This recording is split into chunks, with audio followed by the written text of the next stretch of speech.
everyone, welcome back to another video on the channel. We're back on GT Sport and we're back with a 4-lap sprint race at Autodrome Mazda GP track, driving the Mazda GR.4 race car. You can see there we're starting from P2. We managed to get a fairly good lap in on this race. This was done a few weeks back. I've been holding on to this video as I wanted to test something out with this video. For this video today we're going to be altering the camera angles around, moving them around and trying to change something. It does take a fair bit longer, so I can't do it every single upload I do, and I also want to keep the cockpit only views sometimes for certain races. But I thought for this race it might make an entertaining view down on the race. As you can see there, we're underway and we're going to go into this corner fairly cautious. You can see it's lap 1. I don't want to dive in on that inside. Guy behind already looks very aggressive, and you can see he's really racy and wants to get on with this race.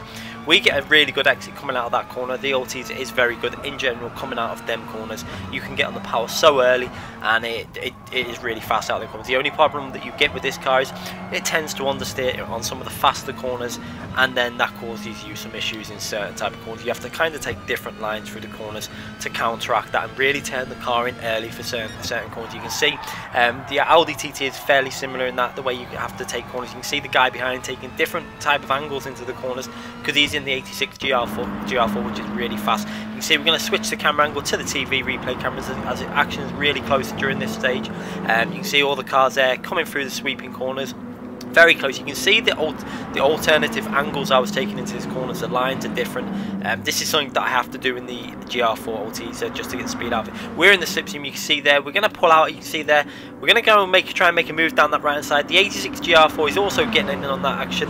We're going down the right hand side. We're going to make that move on the right hand side of him, and we've got the 86 GR4 right behind us. We're going through that corner nearly side by side. I give him some space on the outside. He then does the cut back and tries to go around the outside as that TT is very strong in the straight line. You can see we're going to go on board with P3 now, as you can see the action as it takes place just in front of us here now. I'm on that left hand side, give him space around that corner, just about managed to hold on to that outside line as the 86 GR4 goes into the braking line side by side as they enter the braking zone. He makes a move. He's done a nice clean overtake on that inside and got himself into P2 as he's now following us through these fast corners. We get a really good strong exit from that corner there in the Altis, and we're just going to ride back on board with ourselves now as we go through the final corner. A corner I was struggling with this car. I've got it a bit better now. This was done obviously a few weeks ago and it was my first ever real race at this track, and you can see I'm not fully up to speed, but we're doing okay, so we're going to ride on board now for a bit and watch us as we start lap 2 now of this really close battle between 4 cars at the front. We go into that corner a little bit too aggressively, downshifting into first gear, then quickly back up to second. It bites the Altis into the corner sometimes when you do that, and you can see the acceleration we then get out of the corner compared to P2. We've managed to pull out a fair distance from that guy. Going into this corner now, it's right hand corner. You want to try and cut it a little bit but not too much, and then you avoid running too far on that wide. You can see the cars behind run really wide again. They probably just got away with a penalty there, and we just about get away with not getting a penalty on the first part of the chicane when we cut it a little bit.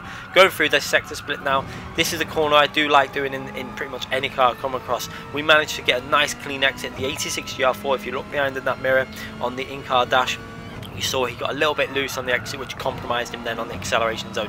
But going through this section, this is where the 86 GR4 is really fast, and he's closing a bit. He's getting in our slipstream there, but he's not close enough to really make a move going into the tight hairpin up ahead that you can be fairly aggressive on in terms of making an overtake. It's a really good corner for overtaking. You can defend it and overtake.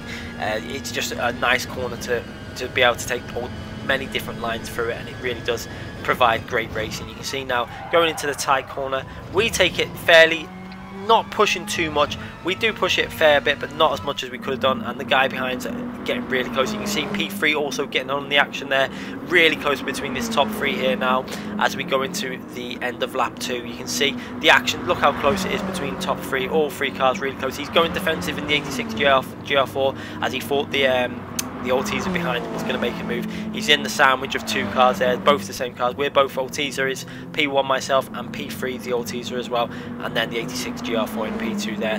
Having a little look there, we ran a little bit wide. You saw the dust kicking up. Just look at the visuals on this game. It looks absolutely amazing, especially on this track with this sunset.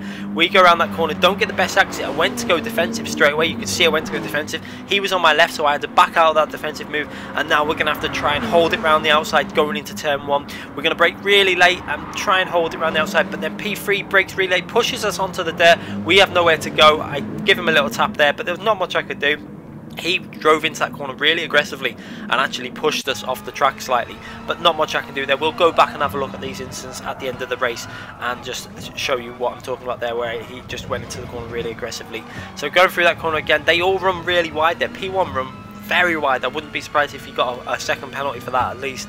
As you can see now, we're trying to stay with these guys. I want to get back in the slipstream, as I was a little bit frustrated at losing that P2. I felt like the move was a bit aggressive, but we wasn't going to complain. This is a sprint race. Moves like this happen in these 4-lap sprint races, and you have to kind of put up with it. If people don't make these moves, they won't be as entertaining to be involved with. But luckily we got away without losing too much time, and he didn't spin as well, so it was lucky that that didn't happen, and we were all in the race. There is also another Audi TT trying to getting on the action. You can see, I think that's the Audi TT that was in first position at the start of the race. He's now in P4, right, driving fractionally behind us. He's under us.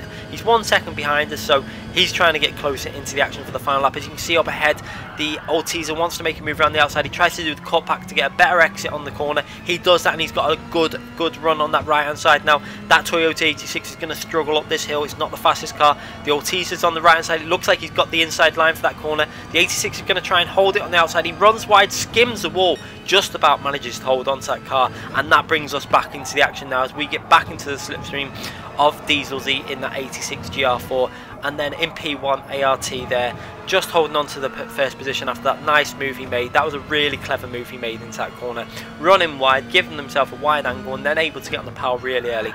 Going into this final corner, we get a really strange moment of understeer. If you would have seen that, the car just understeered randomly, and it's really strange in this car. You don't really get that kind of, it was like it snapped, it like oversteered then understeered at the same time. It was just such a strange thing to happen that it caught me out, and we ended up back into P2 because the guy who was in P2 had a penalty. He's took that penalty, and we're back in P2. Now we've just got to try and hold on to this guy up ahead and hold off that Audi TT behind us. Very fast Audi TT car, obviously in a straight line. Then the Audi TT is a strong car, and it's obviously with no tyre wear on, it is generally a strong car. It does suffer from tyre wear, and we both run wide. You see there, P1 and P2, I literally followed him around that corner, both run wide, and we're both going to probably get a penalty for that. Yeah, we get a 1.2 second penalty, and I think the guy in front would have got a penalty. He ran even further wide than we did. A bit frustrating is because I put the power down too early coming out that corner. I wanted to get aggressive to try and get in his slipstream, and in the end I ended up losing more time as the car became unstable, and then we ran wide. So unfortunately we lose even more time now trying to get back through this section as fast as I can. Really aggressive over the curbs. You can see there, it's the lines you have to take with this old teaser because of the, when you're driving this car, it does want to understeer through fast corners, so you have to really get the car into the corner really early, just so that you can counter it very quickly when you're going the other way. So now going down into this tight hairpin again, we're going to try and see if we can get close to the slipstream, but we've got to be careful that Audi TT behind us. He's getting really close, and there is now 4 cars really close together now coming towards the end of this race. As you can see, the 86 GR4 seemed to suffer a bit during that corner, seemed to nearly lose the rear end, but he managed to save it and has not lost a massive amount of time. Now going into this really fast corner now, and then into the reasonably fast third gear corner coming up. We're going to put it onto the TV replay cameras. As you can see, 2 Audi TTs getting really close to us there. We've just got to concentrate on trying to keep this car on the track. I don't know if they've got any penalties.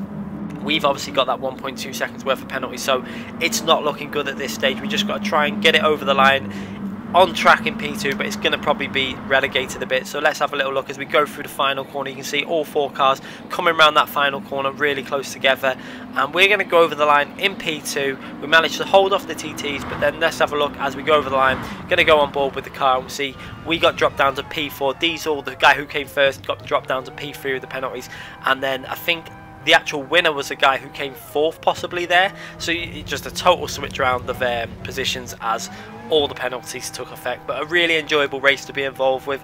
I enjoyed being involved with that race. Really good battle there, and I do like this track. It's starting to grow on me. It's the first time I've ever raced it. I've tried to avoid it in the past, but what we're going to have a look now is the onboard action as I made that move on lap 1 going into that tight hairpin. You can see we got ourselves side by side. He wanted to go defensive, couldn't do it. The 86 GR4 also wanted to get involved with there. He had to back out of that. You can see I give him plenty of space on that left hand side.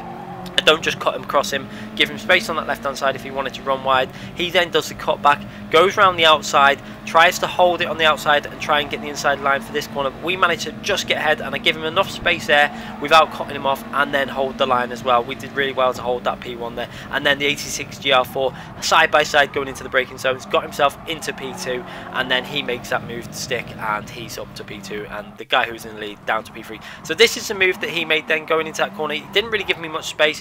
I then get onto the dirt and got nowhere to go, and give him a little tap there, and both of us don't really lose too much time, but I was a little bit frustrated at that. I felt it was a bit aggressive, that move, but it is what it is. We end up with the race in P4. Anyway guys, hope you enjoyed that video. Let me know what you think about the alternative way I've done that video in terms of switching the camera angles out. It's not something I'm going to do for every single video, but on the odd videos, specifically more so the shorter videos, I can definitely do it and try and add some variety to the channel. And then we can obviously do it for the odd other video, maybe for some of the FI races if they're really close sometimes. It's just that the editing does take a lot longer, and I don't get much time to do stuff like that at the moment. Maybe in the future when we've got more time, that might be something we can look at doing more often. But I do also like having some races that are constantly from the cockpit view, especially when it's really close together. I think it gives a real immersive feel to some videos. So it's just something we can mix up and do different styles of videos. It's not something I want to do for every video, but it is something I want to do on the odd video. So let me know what you think in the comment section for that style of video.